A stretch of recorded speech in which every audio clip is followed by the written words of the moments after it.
तयार नाही झालीस अजून? चल, फ्लाईटची वेळ झाली, निघायचं आपल्याला. तू जा, मी नाही येणार आहे. काय? तू लग्नाला येणार नाहीयेस? नाही, काय झालं आता? मला नाही यायचंय. अर्पिता, अतिरेक करू नकोस आता. फ्लाईटची वेळ झाली आपली. तुला आता काही वेगळं आमंत्रण द्यायचंय का? आता परत तेच सगळं बोलत बसायचंय? चल चल, उठ उठ लवकर, आवर पटकन. नाही, मी नाही येणार. अर्पिता, समर, अरे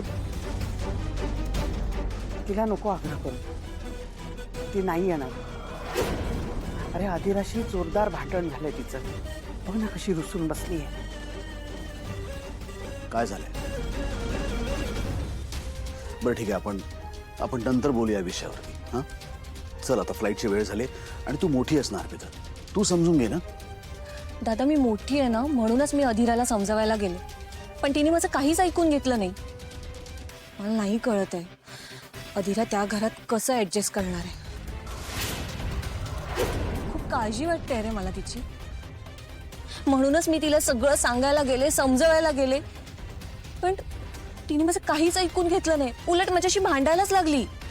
हे बघ, अधिराला जर हे सगळं पटायचं असतं ना तर आधीच पटलं असतं. आता लग्नाची वेळ आली, त्यामुळे प्लीज आता वेळ वाया घालू नकोस. चल, उठ आणि आवर लवकर. तुमच्या बॅग्स दिल्या काकू? हो गेले. हां, अंशू गाडी सांग. हो दादा, मी सांगितलं. हां ना, नाही इथेच आहे अजून. हो, निघतोय इथेच आहे अजून. मम्मा, अगं ही दोघं आपलं काहीच ऐकत नाहीयेत. अधिराचं लग्न होणार त्या मुलाशी. नो वे. काय? नाही, हुकमाचा एक्का अजून बाकी आहे. म्हणजे लग्नात कळेल.